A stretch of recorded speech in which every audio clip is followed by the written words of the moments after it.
หนาวผู้บุคคลกะคนละคนกะหนาวทนได้ประมาณนี้ทุกคนเลยถือว่ามันของข้างนี้กะก็อาจจะได้ส่งคลิปกะส่งคลิปนี้ทุกคนเลยคือประมาณนี้ทุกคนเลยมานะทุกคนนะบาดมาประมาณคือว่าแล้วมีโซนเนี่ยมีสวิงนะมีเฮโอเฮละ30,000ทุกคนเลยประมาณนี้ก็ว่าเขาจะได้เสียเงินได้ทุกคนเลย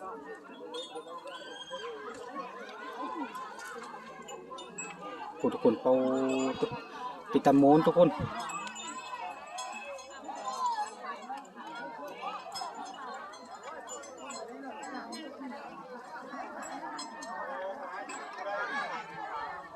ครับผมไม่ยังหรอกมีแต่เก็บภาพบรรยากาศให้ทุกคน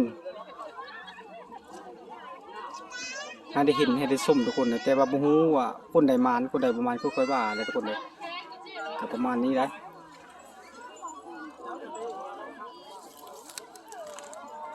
กับก็ได้อยู่ทุกคนเลย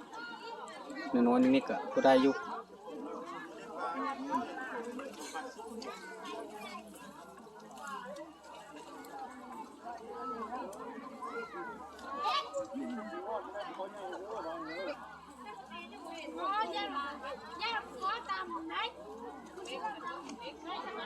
แต่จะไข่แต่สวายแล้วกับบหนาวบันไดมื้อตอนเช้าแล้วอาจจะหนาวทุกคนเลยหนองยักษ์หนองใหญ่ทุกคนเลยคือว่าเดิน3เหล่าทุกคนเลยเดิน3จะเป็นเดินยังวะมังกรกลุ่มผ้ามินาประมาณนี้แหละ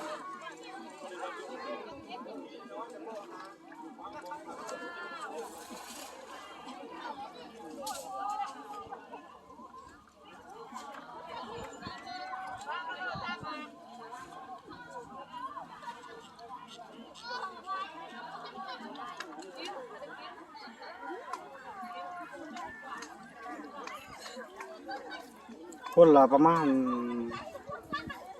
มันหอน500 บวกแต่ว่า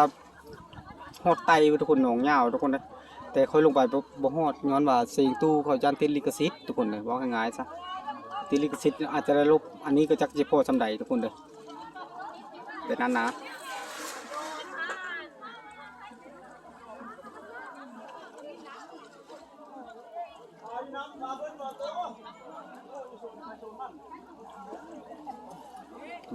หนู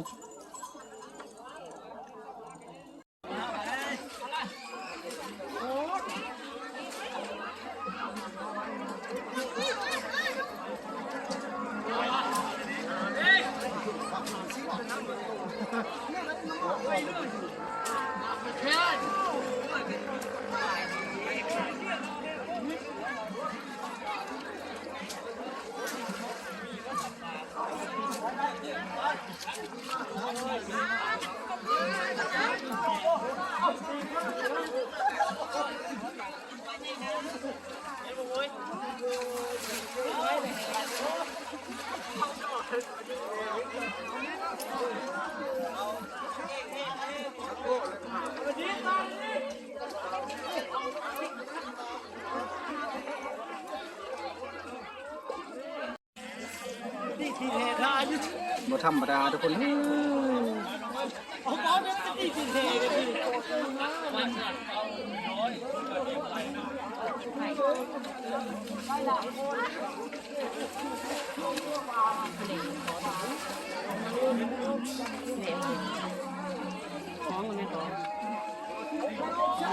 ีผู้เซผู้สาว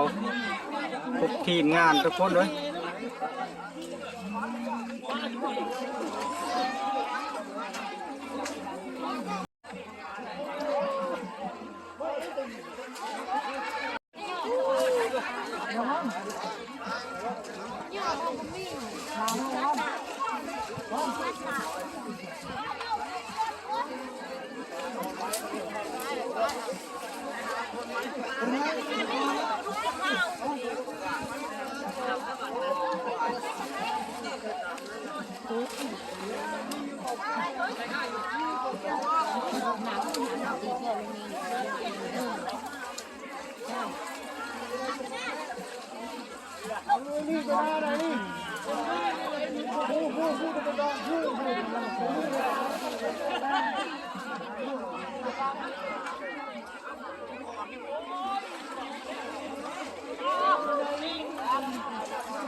ผู้ที่ตึกกระดุงล่ะใครในเรื่องทุกคนเลยบ่หนาวแต่ว่าผู้ที่ว่านแหแล้วโอ้ยากบ่ยากก็อาจจะได้หนาวเลยทุกคนเลยบ่หนาวจะได้ดำโหทุกคนเลย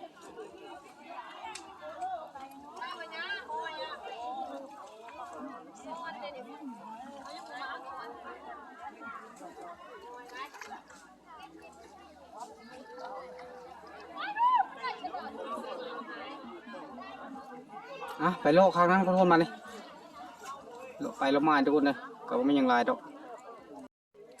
บรรยากาศก็อยู่ทุ่งไม้ทุ่งนาทุกคนเลยมานี้ได้สวยงามดี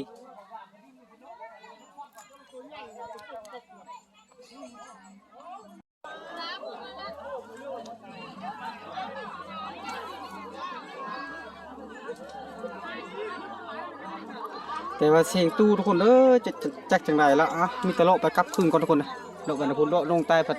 เสียงตู้เสียงแอมเขาเจ้าก็จะกลับบ่ฮู้ในสิว่าหนาวแล้วก็พิงไฟทุกคนเลยคือว่าแล้วว่ามาธรรมดาทุกคนเลยว่าถ่ายได้ถ่ายเงี้ยมันอาย หนาวเลยหนาวจะใครมันเด็ดเนาะกับแบบว่านไม่ซื่นประตูบรรยากาศก็อยู่ทุ่งไม้ทุ่งนาทุกคนเลยมานี้ได้สวยงามดี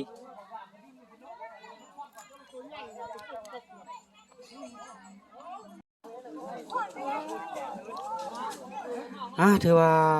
คลิปนี้ก็มาสำนี้ก็ถือว่าข้อก็จะได้จบเลยทุกคนเลยก็คือว่ามาเก็บภาพบรรยากาศให้ทุกคนได้เห็นแล้วก็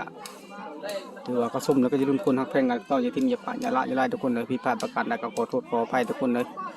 ถือว่าเห็น2แล้วก็ฝากติดตามเลยทุกคนเด้อถือประมาณนี้แล้วทุกคนเลยการมาถ่ายคลิปเขาเจ้าภาพปูภาพป่าแต่คอยบริลงทุกคนเลยคอยมาถ่ายจะซื้อคอยยันหนาวทุกคนเลยประมาณนี้นะเจอกันกินมาทุกคนเลยขอบคุณที่เข้าชมครับติดตาม